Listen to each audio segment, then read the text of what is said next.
अच्छा, अरे होटल पंचरुखी मस्त चलता। हाँ, बहुत भीड़। ऐसा हाल रही तो जल्द से जल्द 5 स्टार खुल जाई। हाँ, और कुछ ताज लेबा? होटल के बगले में। हाँ हाँ, अरे ग्रह वाटिका में एगो फ्लैट ले लहल जाई। हाँ भाई, अरे जल्द से जल्द। 30 रुपया में भर पेट, बढ़िया बा। अच्छा चला, फोन रखा भाई, ग्राहक के बहुत लाइन लागल बा यहाँ पर। 30 रुपया में भर पेट भोजन मिलेगा? हाँ मिलेगा। 30 रुपया में भर पेट भोजन मिली? ये बोर्ड लिखे में ना पैसा लागल बा। हाँ समझे? खाए के बता खा, न तो रास्ता नापो। अरे भाई ठीक बाटे, तो हम खा ही नु आइल बनी, तो रास्ता खा। ना पेल बनी। खाए के बा। अरे खाना है तो मैंने 30 रुपया में का मिली? 30 रुपया में 7 गो रोटी, अच्छा 2 गो सब्जी, दाल चावल। ओ अच्छा। हाँ। अच्छा मान ला हमरा तनी भूख ज्यादा होखो, हम अगर 15 गो खा जाई तब 30 रुपया। 30 रुपया? हाँ। अच्छा अच्छा बाबू, हो गई। मान ले हम 20 गो खा जाई तब? चाचा 30 गो रोटी के भी 20 रुपया। अच्छा, हाँ। आ मान लो मन ना मानला 30 गो खा गई तब? 30 गो हाँ खा ले बा, हाँ तब 30 रुपया। ठीक, तब वो 30 रुपया। हाँ। अब 35 गो खा जाए तब? अरे तब 30 रुपया बाप। 30 रुपया 30 रुपया 30 रुपया। अरे तो मान ले कि भूखे नु हा, पेट हा, पूछ ली हल ठीक नु बाटे, बाद में तू माथा पर चढ़ जी बता हम का करे। अच्छा मान ले 40 गो खा गई तब? तो 40 गो खा ले बा। अरे मर्दे का मर्दे, तो मैंने मान ला हम पूछत तानी हम। अच्छा मान ले हम 50 गो खा गई तब? देखो चाचा, हाँ ए उम्र में तनी ढेर बात मत करा। अच्छा। बुझला? अरे 50 गो रोटी खाइबे ना तो इहे मर जाइबा। 50 गो रोटी 50 गो रोटी हम ना खा सकिले। खा ले बा। हाँ तो मान ले खा गई तब? अगर तू 50 गो रोटी खा ले ना, हाँ हाँ तब हम ये होटल तोरा नाम में लिख दे। हाँ, और अगर तू 50 गो रोटी ना खाइबा हाँ तो यहाँ 3 महीना काम करे के पड़ी। ए जा। हाँ, बर्तन धोए के पड़ी। अच्छा मैंने हम ना खाए तो मैंने 3 महीना प्लेट माजे के पड़ी तुरा की। हाँ हाँ आ खा जाए तो होटल हमारा नाम कर देबे नु? पक्का। आए हाँ पक्का। हिम्मत करके आए। पक्का। हाँ तो रुक, सोचे दे हमरा के। हाँ सोच ला। सोचे के बे का बाटे, लॉटरी हा। आ सुना, ए ले आओ खाना, शर्त मंजूर बा हमरा, ले आओ। पक्का। पक्का गारंटी। पक्का। हाँ जी पक्का ना? ले आओ, बाकी तेज सोच समझ के बोल नु। अरे चाचा 50 गो रोटी खाए में आदमी के जान निकल जाला। हेलो। और तू कहा था 50 गो रोटी खा ले बा। अच्छा ठीक बा, चला। सुना। हाँ। आ लिखो हो जा, चल लिखल स्टार्ट कर। हाँ। हे भगवान, जय बजरंग बली, इज्जत बतैया प्रभु, जय अन्नपूर्णा देवी। ठीक बा।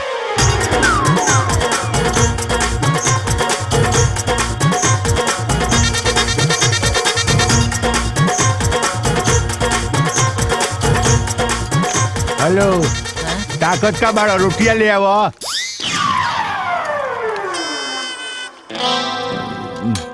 15 गो बा, लिखा।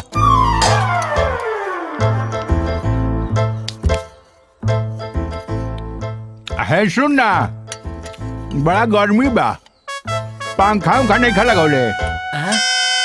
पंखा हाँ लगाओ तनी पंखा। आए, पंखा लेके आओ तनी। ऐसा ही कतई खोल देता लोग दुकान।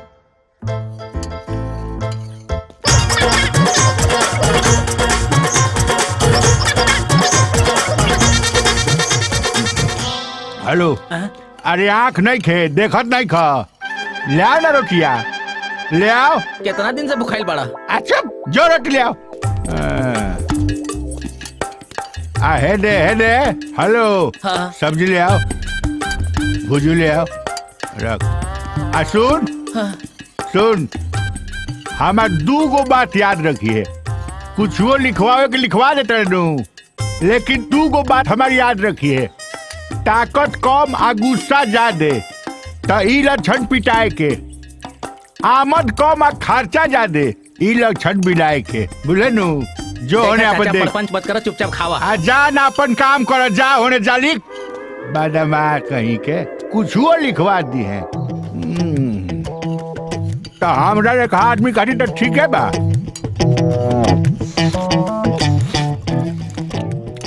कोनो पनीर उनीर के आइटम नहीं खा रखले। पनीर खैबा? हम होला के नहीं बुझा। राजमा खा चुपचाप। अच्छा ना ठीक बा।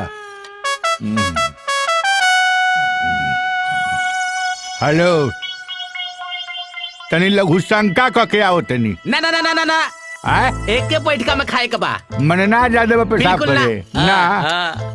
हाँ तो ठीक है बा बेटा, तो आज तोरो होइए गइल आज। चलाओ ऐ ले आओ रोटी ले आओ। हाँ? रोटी ले आओ औरी ले आओ।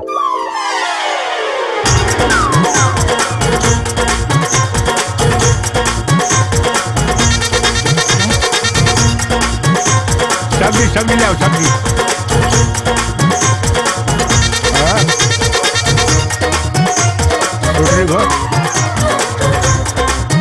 5 7 15 22 22 8 30 30 5 35 35 को खत्म। हेलो हाँ पचरुखी ढाबा स्पीकिंग। हाँ कितना? 2 प्लेट पनीर चिली, 4 रोटी। अच्छा राजमा 1 प्लेट। 4 रोटी से ज्यादा होगा तो एक्स्ट्रा रहेगा। हाँ हम अपने नौकर को भेज रहे हैं। हाँ उसका नंबर लिखिए 94 95 99 99 और 98। हाँ अरे ए इधर आओ इधर आओ।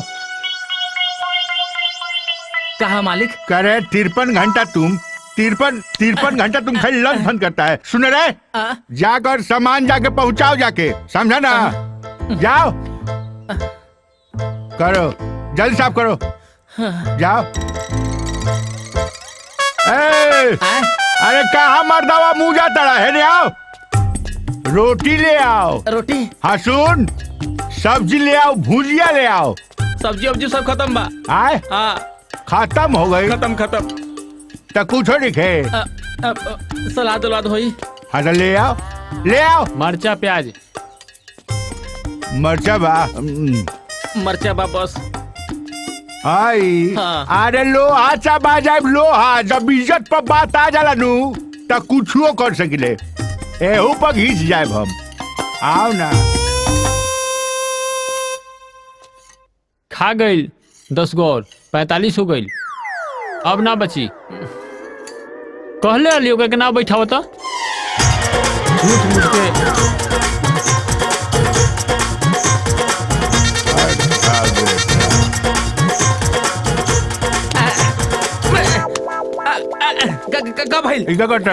थोड़ा सा गिनती गड़बड़ा गया था। लिख रहे हैं। कारे पढ़े के बेटा सियाही पिए ले तो गिनती गड़बड़ाता। अरे तब का कहला? अरे तब हम खेवनी है ना, हमरा क्या पता बा तोरा रोटी हम कम हो गई। मारम लप्पर से ठीक है हो जाइबा। हैं सुन तो जब मेटाओते बारे तब पूरा मेटाओ फिर से चली। अरे जा कहाँ गई? हम तो फिर से बेरोजगार हो गए। समझ नहीं ख्याबत। सुनो ना अच्छा यहाँ वहाँ भर पेट वाला और कोनो होटल बा? ए जाना का दिमाग खराब करता रहा। मैंने हम दिमाग खराब करता नहीं। बात